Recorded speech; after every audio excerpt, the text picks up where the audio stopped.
السلام علیکم ورحمۃ اللہ وبرکاتہ۔ آج کا ہمارا موضوع سادگی اختیار کرنے کے بارے میں ہے۔ خاتم النبیین حضرت محمد صلی اللہ علیہ وآلہ وسلم کا سادگی اختیار کرنے کے بارے میں ارشاد ہے، بسم اللہ الرحمن الرحیم۔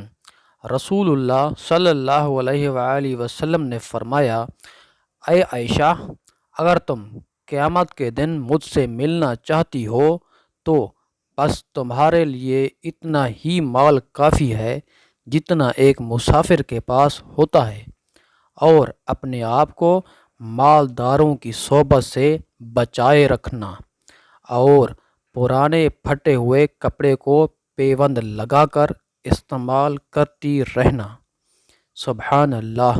اللہ تبارک و تعالی سے دعا ہے کہ ہم تمام مسلمانوں کو صراط مستقیم پر چلنے کی توفیق عطا فرمائے۔ آمین ثم آمین۔